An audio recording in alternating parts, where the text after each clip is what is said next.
अमीर जेठानी ने छीना ससुराल। आइए आज आपको मिलवाते हैं सिंघानिया परिवार की अमीर बहू से जिसका नाम रागिनी है और रागिनी अपने ससुराल में सबकी लाडली है। रागिनी बहू, तू आज फिर सबसे जल्दी उठकर रसोई में सबके लिए खाना बनाने लगी। मैंने तुझे कहा था ना कि तू इतनी जल्दी मत उठाकर, तू अपनी नींद पूरी किया कर और कम से कम 10 बजे तो उठा ही कर। अरे मम्मी जी, अगर मैं लेट उठूंगी तो आप लोगों को टाइम से खाना कैसे मिलेगा? और फिर पापा जी को भी तो टाइम से दवाई लेनी होती है। हाँ, मेरी आज्ञाकारी बहू, तुझे तो सब पता है कि कब क्या कैसे करना है। लेकिन सुन, आज तो कोई खाना नहीं बनाएगी, आज संडे है और आज हम सब लोग बाहर रेस्टोरेंट जाएंगे, उसके बाद शॉपिंग करेंगे और फिर एक फैमिली पिक्चर भी देख कर आएंगे। सच में मम्मी जी, वैसे मेरा कुछ दिनों से मन तो कर रहा था कि कुछ टाइम बाहर स्पेंड करके आऊँ फैमिली के साथ। चल फिर तो जा और फटाफट रेडी हो जा और गणेश को भी बोल देना कि वो भी रेडी हो जाए। अब कुछ देर बाद कौशल्या का पूरा परिवार एक लग्जरी कार में बैठकर एक 5 स्टार होटल में जाते हैं। वैसे ये रेस्टोरेंट तो काफी लग्जरी लग रहा है भैया। अरे, रेस्टोरेंट को ही देखते रहोगी या कुछ खाना भी ऑर्डर करोगी? ये क्यों खाना ऑर्डर करेगा? खाना तो मेरी लाडली बहू रागिनी ऑर्डर करेगी, हम सब उसी की पसंद का खाना खाएंगे। बहू बता तुझे क्या खाना है? अरे बस मामी जी, मेरी शादी को इतने दिन हो गए हैं लेकिन आप आज तक मुझे हर जगह इतनी स्पेशल ट्रीटमेंट क्यों देती हैं? मैं सबकी पसंद का खाना खा लूंगी, आप लोगों को जो पसंद हो आप वो ऑर्डर कर लीजिए। बहू, जब तेरी सास कह रही है कि हम लोग तेरी पसंद का खाना ही खाएंगे तो फिर तो खाना तुझे ही ऑर्डर करना पड़ेगा। अब खुशी खुशी रागिनी अपने पसंद से काफी एक्सपेंसिव खानों का ऑर्डर करती है, जिसके बाद सभी लोग खुशी से खाना खाते हैं। अब रेस्टोरेंट में खाना खाने के बाद कौशल्या अपने पूरे परिवार के साथ एक एक्सपेंसिव मॉल में आती है। सुन बहू, तू अपने लिए जो जो पसंद हो वो खरीद ले, पैसे की टेंशन मत लियो, तेरा ससुराल बहुत अमीर है। रियली मम्मी जी, आप सच में बहुत अच्छी हैं। अब मुझे थोड़ी थोड़ी जेलसी हो रही है मम्मी, आप सारा प्यार सिर्फ भाभी को ही दे रही हैं। अरे तू तो मेरी सबसे पहली लाडली बेटी है और उसके बाद बहू, क्योंकि बहू को भी मैं बेटी की तरह ही प्यार करती हूँ।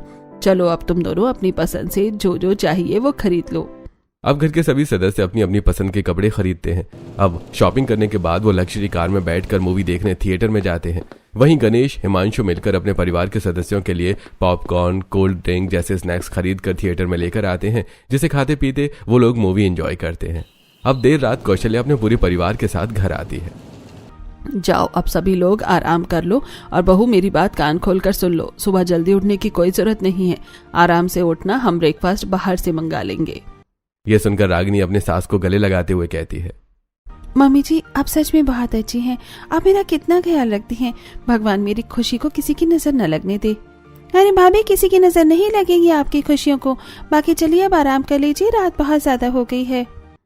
अब खुशी खुशी घर के सभी सदस्य अपने अपने कमरों में आराम करने जाते हैं। अब अगले दिन रागिनी आराम से 11 बजे सोकर उठती है और दूसरी तरफ कौशल्या खुद जल्दी उठकर घर के सभी सदस्यों के लिए ब्रेकफास्ट बनाती है और घर की साफ सफाई भी कर देती है। तब रागिनी सोकर उठती है और घर का सारा काम उसे करा हुआ मिलता है।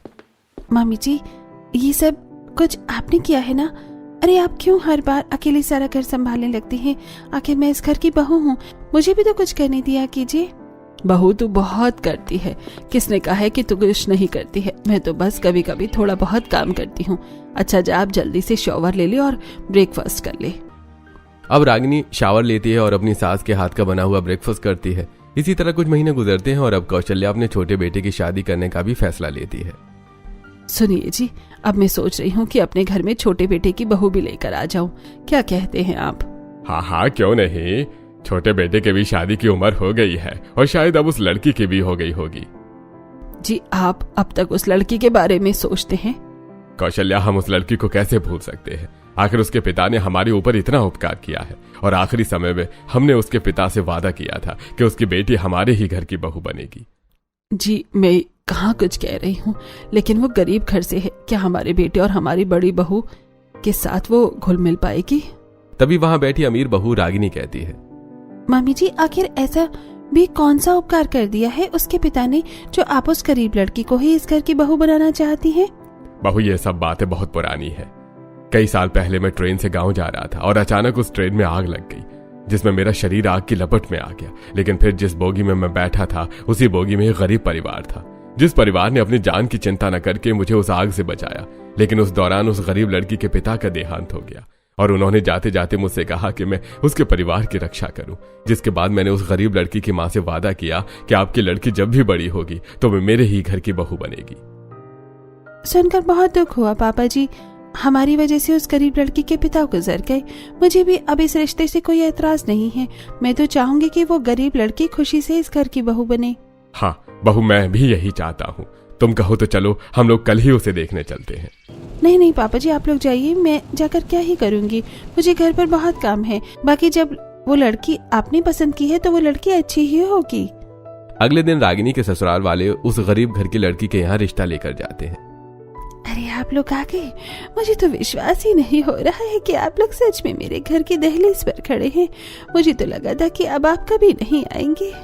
ऐसे कैसे नहीं आते धनवंती जी, आखिर हमने आपसे वादा किया था कि हम आपकी बेटी को अपने घर की बहू बनाएंगे, तो हमारा यहाँ आना तो अनिवार्य था। वैसे कहाँ है आपकी बेटी? अब धनवंती सभी को अपने घर में बिठाती है और फिर अपनी बेटी को बुलाती है।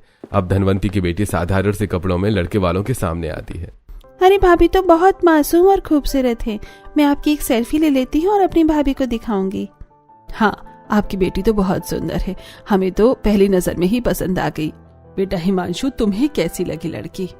मम्मी, मुझे भी लड़की पसंद है। लीजिए धनवंती जी, हमारी तरफ से तो आप रिश्ता पक्का ही समझिए, और अब आप एक अच्छा सा मुहूर्त निकलवा लीजिए। जी जी बिल्कुल। बेटा सोनाली, सबको चाय नाश्ता दो। जी मम्मी। अब सोनाली सबको चाय नाश्ता करवाती है, जिसके कुछ देर बाद लड़के वाले रिश्ता फिक्स करके वहां से चले जाते हैं। अब रात को घर के सभी सदस्य हॉल में बैठकर कॉफी पी रहे होते हैं। तभी पूजा अपने फोन में अपनी होने वाली छोटी भाभी की फोटो रागिनी को दिखाते हुए कहती है, रागिनी भाभी देखिए, आप तो गई ही नहीं थी ना अपनी देवरानी को देखने के लिए। देखिए मेरे फोन में फोटो है, ये देखिए और बताइए कि कैसी लगी आपको आपकी होने वाली देवरानी। अब रागिनी जैसी फोटो की तरफ देखती है, इतने में उसका फोन बजने लगता है। पूजा, मैं ये तस्वीर बाद में देखूंगी, अभी मेरा एक इम्पोर्टेंट कॉल आ गई है। अब कॉफी पीकर सभी आराम करते हैं। अब अगले दिन से धीरे धीरे घर में शादी की तैयारी शुरू हो जाती है। घर में सजावट और मेहमानों का आना जाना भी शुरू हो जाता है। इसके बाद कौशल्या कहती है, रागिनी बहू, हमें तेरी होने वाली देवरानी के लिए लहंगा लेने चलना है। चल एक बार उसके घर चलते हैं। इसी बहाने तू अपनी देवरानी को भी देख लियो और उसके साइज का भी पूछ लियो क्या कैसे है। नहीं मम्मी जी, इसमें देखने और जाने वाली क्या बात है। लहंगा फ्री साइज आता है, हम वही खरीद लेते हैं। वो अपनी फिटिंग का खुद करवा लेगी। वैसे भी बाहर बहुत गर्मी है, हम इतना ट्रैवल नहीं कर पाएंगे। अब रागिनी अपनी सास के साथ एक एक्सपेंसिव मॉल में आती है और एक सुंदर सा लहंगा पसंद कर लेती है और उस लहंगे को अपने देवर के साथ अपने होने वाली देवरानी के यहाँ पहुंचा देती है। अब इसी तरह कुछ हफ्ते गुजरते हैं और कौशल्या अपने बेटे की शादी पूरी विधि विधान के साथ गरीब सोनाली से करवा देती है। अब सोनाली शादी करके अपने ससुराल की दहलीज पर आती है, जहां बड़ी ही खूबसूरती से उसकी सास उसका गृह प्रवेश करवाती है। बगल में एक्साइटेड होती हुई रागिनी अपने हाथ में चॉकलेट लेकर खड़ी होती है। मम्मी जी जल्दी जल्दी गृह प्रवेश करवाइए ना, मुझे अपनी होने वाली देवरानी को चॉकलेट खिलाना है। हाँ बहू, बस हो गया, थोड़ा सब्र कर। आओ बहू, इस कलश को गिराकर कुमकुम की थाल में पैर रखकर घर के अंदर प्रवेश करो। अब सोनाली कलश गिराकर कुमकुम की थाल में पैर रखकर घर के अंदर प्रवेश करती है। तभी कौशल्या कहती है, बहू, ये लंबा चौड़ा घूंघट करने की जरूरत नहीं है। अब तुम अपने ससुराल में हो और तुम्हारा ससुराल बहुत मॉडर्न है। तुम इस घूंघट को अब हटा लो। अब खुशी खुशी सोनाली अपने चेहरे से घूंघट हटाती ही है कि रागिनी के पैरों तले जमीन निकल जाती है। उसके हाथ में रखी चॉकलेट जमीन पर गिर जाती है और वो चौंकते हुए कहती है, अरे तुम यहाँ कैसे आ सकती हो? पापा जी, ये है वो लड़की? हाँ, क्यों, क्या हुआ बहू, तू इतना चौंक क्यों रही है? क्या तू इसे पहले से जानती है? तभी रागिनी गुस्से से अकड़ती हुई कहती है, हाँ पापा जी, मैं इसे बहुत अच्छी तरीके से जानती हूँ और मैं इसे भूल कैसे सकती हूँ? ये तो मुझे 7 जन्म तक याद रहेगी। अब रागिनी के मुंह से यह सब सुनकर गरीब सोनाली के माथे से टप टप पसीना टपकने लगता है और उसकी यह घबराहट उसकी सास महसूस कर लेती है। हे भगवान, आखिर मेरी बड़ी बहू और छोटी बहू का आपस में रिश्ता क्या है और छोटी बहू इतना घबरा क्यों रही है अपनी जेठानी को देखकर? अरे ये तो बहुत अच्छी बात है कि आप दोनों एक दूसरे को पहले से जानती हैं। अब तो आप दोनों मिलकर हमारे घर को अच्छे से संभालेंगी। हाँ, ये वो सब तो ठीक है, पर अभी बहू को आराम करने दो, वो बहुत थक गई होगी। अब सोनाली घबराती हुई अपने कमरे में जाती है और बिस्तर पर लेटती है। लेकिन सारी रात सोनाली को नींद नहीं आती। न जाने सोनाली और रागिनी के बीच में ऐसा क्या रिश्ता था जिससे सोनाली की रातों की नींद उड़ चुकी थी। अब अगले दिन नहा धोकर सोनाली रसोई में आती है और अपनी पहली रसोई का खाना बनाने लगती है। तभी पीछे से उसकी अमीर जेठानी आकर उसके हाथ को मोड़ते हुए कहती है, आ गई तो मेरा पीछा करते करते मेरे ससुराल तक। शर्म नहीं आती तुझे? अब तक मेरा पीछा कर रही है और कब तक तो यूं ही मेरे आगे पीछे घूमती रहेगी? ये क्या कह रही हैं जेठानी जी? आप मेरा हाथ छोड़िए, मुझे दर्द हो रहा है और मैंने कोई आपका पीछा नहीं किया है। आपका ये रिश्ता मेरे परिवार वालों ने बचपन में ही कर दिया था और मुझे कोई शौक नहीं है आपका पीछे करने का। चल ठीक है, इत्तेफाक ही सही, लेकिन तूने यहाँ आकर बहुत बड़ी गलती की है। पहले तो मैंने तुझे जाने दिया था, लेकिन अब मैं उन सभी गलतियों का तुझसे बदला लूंगी जो तूने मेरे साथ किया था। जेठानी जी ऐसा मत कहिए, वो गलतियां जो मैंने की ही नहीं है, उन गलतियों के लिए मेरे लिए अपने मन में इतनी नफरत मत मालिए। तूने बहुत गलत किया है सोनाली, मैं तुझे छोड़ूंगी नहीं, पल पल तुझे तड़पाऊंगी। देखती जाके तो अब मैं तेरे साथ क्या क्या करती हूँ। अब रागिनी इतना कहकर वहां से चली ही जाती है। वहीं सोनाली अंदर ही अंदर एंजाइटी डिप्रेशन का शिकार हो जाती है। अब घबराती हुई सोनाली सबके लिए खाना बनाती है और सबको खाना खिलाती है। सभी लोग खाना खाकर सोनाली की बहुत तारीफ करते हैं। बहू, तुमने खाना बहुत अच्छा बनाया है, बिल्कुल बड़ी बहू की तरह। नहीं, बड़ी बहू से भी ज्यादा अच्छा बनाया है छोटी बहू ने खाना। मामी जी प्लीज ऐसा मत कहिए, इसका और मेरा कोई कंपैरिजन नहीं है। इसका खाना ठीक है और मेरा खाना बहुत अच्छा होता है। अरे बस भी करिए बड़ी भाभी, आप तो गुस्सा ही हो गई हैं। आप दोनों ही बहुत अच्छा खाना बनाती हैं। अब इस बात को खत्म करते हैं। अब सबके खाना खाने के बाद सोनाली रसोई में जाकर झूठे बर्तन धोने लगती है और फिर घर के छोटे छोटे काम जैसे झाड़ू पोछा, घर के गंदे कपड़ों को भी धोकर सोनाली छत पर सुखा देती है। अब डरते डरते सोनाली का उसके ससुराल में पहला दिन गुजरता है। अब अगले दिन सोनाली रसोई में सबके लिए ब्रेकफास्ट बना रही होती है कि तभी वहां पर पीछे से रागिनी आती है और रागिनी जानबूझकर कढ़ाई में गर्मा गर्म खौलते हुए सब्जी को कड़छी से पलटने की कोशिश करती है और जानबूझकर वो सारी सब्जी सोनाली के शरीर पर पलट देती है, जिससे सोनाली की चीख निकल जाती है। जेठानी जी ये क्या किया आपने? कोई मेरी मदद करो, मेरा पूरा शरीर जल रहा है। अब सोनाली की आवाज सुनकर ससुराल वाली रसोई में आते ही हैं कि रागिनी चालाकी दिखाते हुए खुद जमीन पर गिर जाती है और हल्की हल्की सब्जी अपने कपड़ों पर भी लगा लेती है। मम्मी जी, पापा जी, अच्छा हुआ आप लोग यहाँ आ गए। देखिए ना देवरानी जी कितनी लापरवाही से काम कर रही है और अपना शरीर तो जलाया साथ में मेरा शरीर भी जला दिया। कोई हमारे बदन पर मलहम लगाओ। अरे छोटी भाभी, आपका ध्यान कहाँ था काम करते वक्त? सच में छोटी बहू, थोड़ा तो ध्यान से काम करती। इतनी लापरवाही से काम करेगी तो कैसे चलेगा? देखो तुम्हारा शरीर भी जल गया और तुम्हारी जेठानी का भी। अब सोनाली अपनी अमीर जेठानी की ये चालाकी देखकर दंग रह जाती है।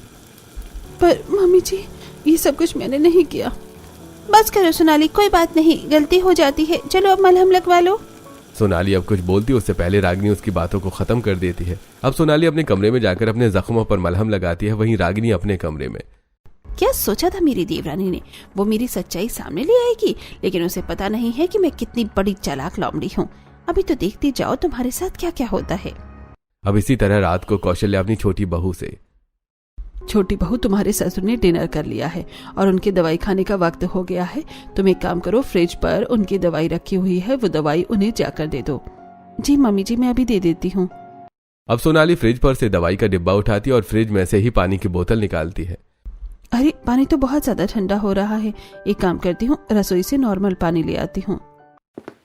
अब सोनाली जैसी रसोई में जाती है, उसकी अमीर जेठानी दवाइयों की हेराफेरी कर देती है और सोनाली रसोई से आकर वही दवाई उठाकर अपने ससुर को देने चली जाती है।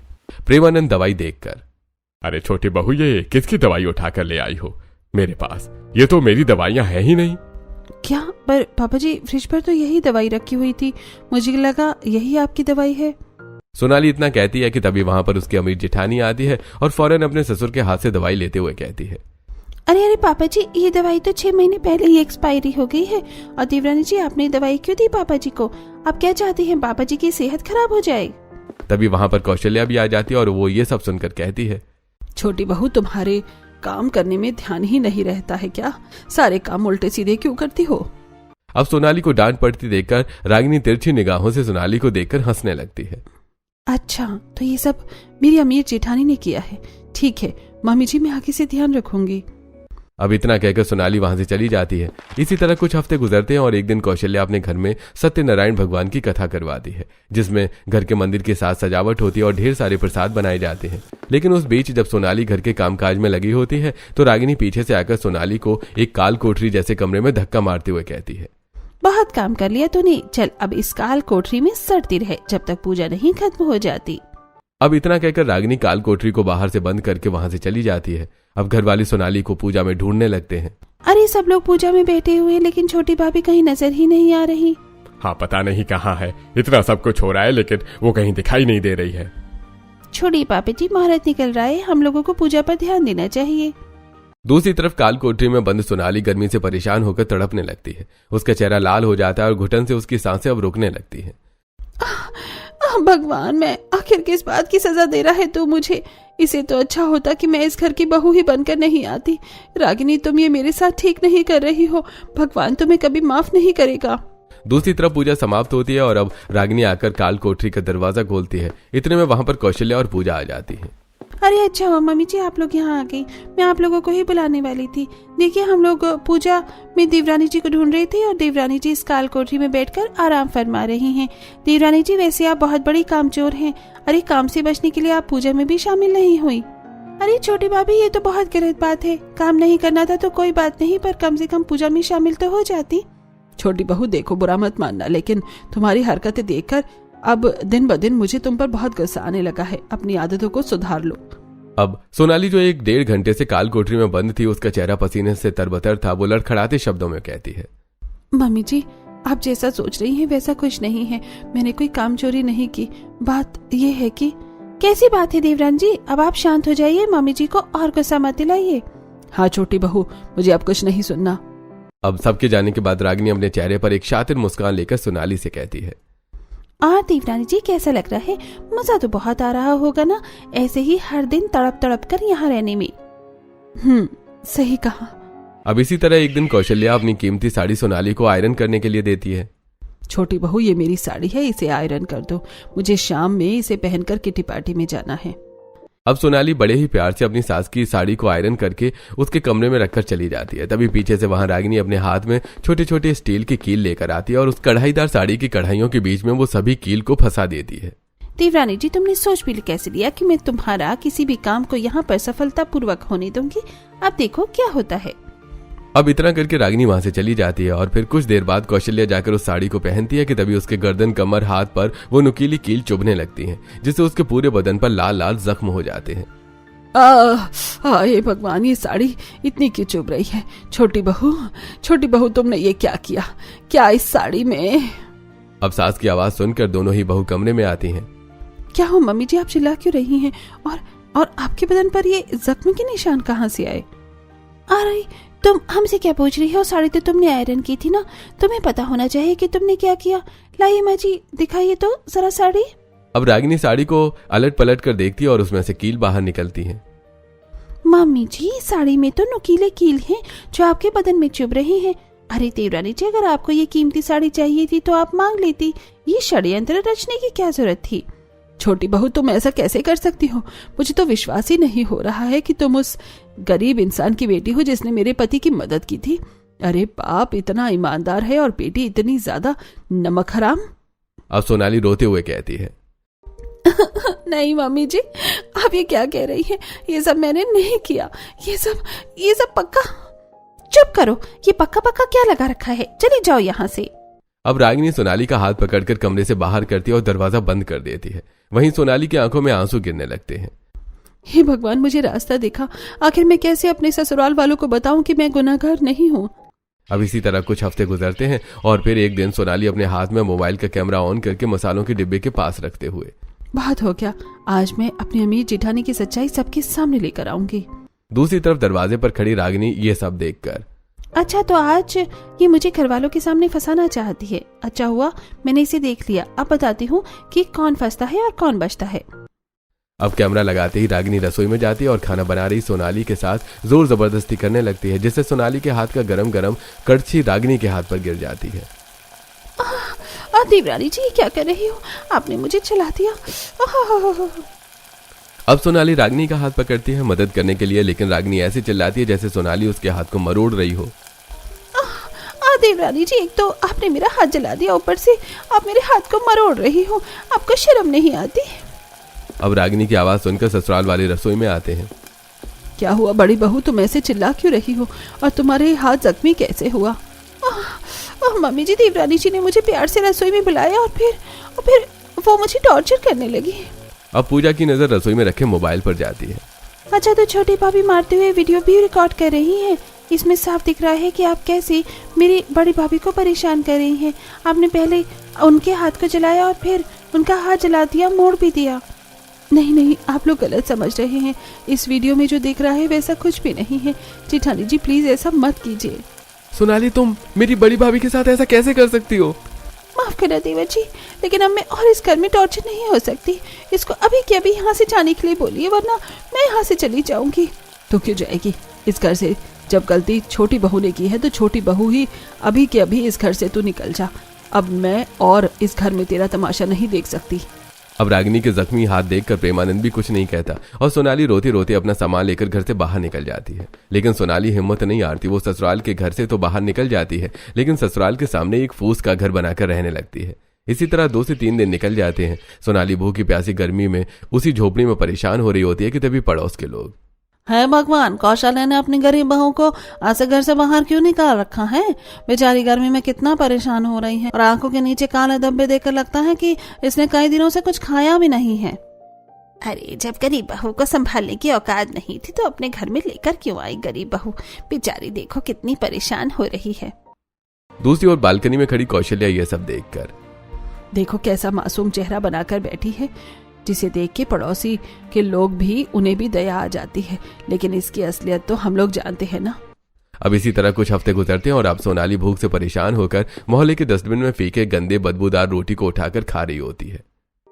हे भगवान, ये कैसे दिन दिखा रहा है तू मुझे? और वो मेरी अमीर जिठानी, उसे क्या मिल गया मुझसे मेरा ससुराल छीनकर? अब सूखी रोटी को चबाते हुए सोनाली अपने फूस के घर में आती है कि तभी वहां रागिनी आकर, बहुत मजा आ रहा होगा ना देवरानी जी ऐसी जिंदगी जीकर? कैसा लग रहा है जब आपसे मैंने आपका ससुराल का प्यार, पति का प्यार सब छीन लिया? ऐसे ही छीना था ना तुमने मुझसे मेरी खुशियों को। जेठानी जी, मैं तुम्हारे आगे हाथ जोड़ रही हूँ, भगवान के लिए मुझसे मेरी खुशियां मत छीनो, मुझे मेरा ससुराल लौटा दो। यह सुनकर रागिनी सोनाली के हाथ को मोड़ते हुए कहती है, अरे अभी तो बस ससुराल छिला है, अभी देखती जा कि मैं क्या क्या छीनती हूँ तुझसे।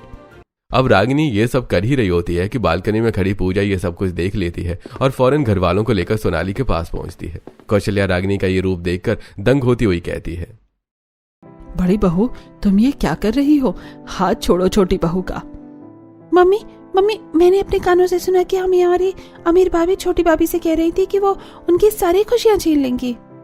बड़ी बहू, इसका मतलब ये हुआ कि तुम जानबूझकर इस बेचारी गरीब लड़की को उसने दूर कर रही हो।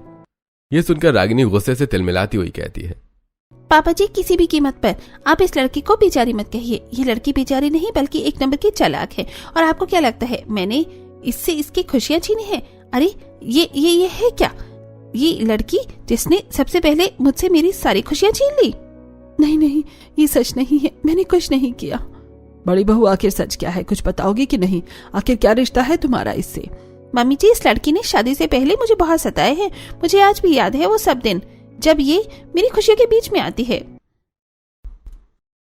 बेटा रागिनी, मन लगाकर पढ़ाना, इस बार तुम्हें फर्स्ट डिवीजन लाना है कॉलेज में। मैं चाहती हूँ कि तुम टॉप करो। हाँ मम्मी, आप चिंता क्यों करती हैं, मैं ही टॉप में आऊंगी। मैंने सारी तैयारी कर रखी है। हाँ, मुझे पता है, लेकिन फिर भी मुझे डर है क्योंकि मैंने सुना है कि हमारे पड़ोस में वो जो गरीब सोनाली रहती है वो पढ़ने में बहुत तेज है और मैं नहीं चाहती कि वो अपनी काबिलियत से तुम्हें पीछे छोड़ दे। ऐसा कुछ नहीं होगा मम्मी। दूसरी तरफ मिट्टी के घर में मोमबत्ती की रोशनी में पढ़ती सोनाली, बेटी तू परीक्षा में पास तो हो जाएगी ना? मैंने तुझे कोई कोचिंग भी नहीं लगवाया पैसों के अभाव में। आप चिंता मत करो माँ, मुझे ये कोचिंग और ट्यूशन की जरूरत भी नहीं है। अब कुछ दिनों बाद सोनाली और रागिनी कॉलेज में अपना एग्जाम देती है। अब एग्जाम के बाद सोनाली गार्डन में स्टडी कर रही होती है, तभी रागिनी वहां आकर, और सोनाली कैसा गया तुम्हारा एग्जाम? बहुत अच्छा गया, मैंने सारे क्वेश्चंस कर लिए। अच्छा, पर कोई फायदा नहीं है तुम्हारे इतने एफर्ट्स लगाने का, क्योंकि फर्स्ट तो मैं ही आऊंगी। रागिनी छोड़ना, तो क्या इसके पीछे पड़ी है? उधर देख, कॉलेज का सबसे स्मार्ट लड़का सौरभ खड़ा है, चलो उसके पास चलते हैं। अब रागिनी प्रियंका की बात सुनकर सौरभ के पास आती है। कैसे हो सौरभ? इतने दिनों में कॉलेज आ रहे हो, लेकिन तुमने अब तक मुझसे बात नहीं की। तुम्हें पता है इस कॉलेज के सारे लड़के मुझ पे मरते हैं। Oh really? सुनकर अच्छा लगा। चलो मेरी क्लास का टाइम हो रहा है, मैं चलता हूँ। अब इसी तरह रागिनी बार बार सौरभ के आगे पीछे करती रहती है, लेकिन सौरभ उसे भाव नहीं देता। अब इसी तरह कुछ महीने गुजरते हैं और रागिनी और सोनाली का रिजल्ट आता है। कंग्रेचुलेशन सोनाली, तुमने पूरे कॉलेज में टॉप किया है। सभी लोग क्लैपिंग कीजिए सोनाली के लिए। और रागिनी, तुम्हें अभी और मेहनत की जरूरत है। अगली बार प्रिपरेशन अच्छी करना ताकि तुम ही टॉप आ सको। अब यह सुनकर रागिनी के तन बदन में आग लग जाती है और जब रागिनी घर जाती है तो उसकी माँ भी उसके ऊपर बहुत गुस्सा करती है। बात बोल रही थी ना तू कि तू ही फर्स्ट आएगी, तू ही टॉप करेगी, फिर क्या हुआ? अरे कटवा दी ना नाक मेरे पूरे मोहल्ले में। माँ, मुझे नहीं पता ये सब कैसे हो गया। मुझे नहीं पता था कि वो 2 कौड़ी की कवार लड़की मेरी फर्स्ट आने का सपना, मेरी खुशियां मुझसे छीन लेगी। अब गुस्से से रागिनी अपने घर के बालकनी में आती है तो देखती है कि सोनाली को मोहल्ले के लोग बधाई दे रहे हैं और उसकी माँ उस सबको मिठाई बांट रही है। अब इसी तरह कुछ हफ्ते गुजरते हैं और रागिनी इस सदमे से बाहर निकलती है और फिर एक दिन रागिनी हाथों में फूल लेकर कॉलेज में सौरभ को प्रपोज करती है। सौरभ, आई लव यू, मैं तुमसे बहुत प्यार करती हूँ। Do you accept my proposal? अब ये सब सुनकर सौरभ दंग रह जाता है। ये क्या कह रही हो रागिनी तुम? मैं तुमसे कोई प्यार नहीं करता हूँ, न ही तुम मुझे पसंद हो। क्या कहा मैं तुम्हें पसंद नहीं हूँ? अरे पूरा कॉलेज मेरा दीवाना है। हाँ तो होगा कॉलेज तुम्हारा दीवाना रागिनी, लेकिन मुझे तुम नहीं सोनाली पसंद है। दूसरी ओर खड़ी सोनाली के पैरों तले जमीन निकल जाती है ये सब सुनकर। क्या तुम्हें ये कवार सोनाली पसंद है? आखिर क्या देखा तुम्हें इसके अंदर? सादगी, सरलता और साथ ही इंटेलिजेंट है। और तुम तो नालायक हो, ऊपर से सारा दिन बस शो ऑफ करती रहती हो, इसलिए मुझे तुम नहीं सोनाली पसंद है। अब ये सुनकर रागिनी, सोनाली, छीन लिया ना तुमने मुझसे मेरा प्यार, मेरी खुशी भी। पक्का तुम नहीं इसके ऊपर डोरे डाले होंगे। तुम पागल हो गई हो क्या रागिनी? मैं ये सब सपने में भी नहीं सोच सकती और ये मुझे बिल्कुल पसंद भी नहीं है। मैं यहाँ पढ़ने आती हूँ, आशिकी लड़ाने नहीं। सोनाली, तुम कुछ भी बोलो, लेकिन तुम मेरी सबसे बड़ी दुश्मन हो। तुम हर बार मेरी खुशियों के बीच में आई हो और हर बार मेरी खुशियों को मुझसे छीना है।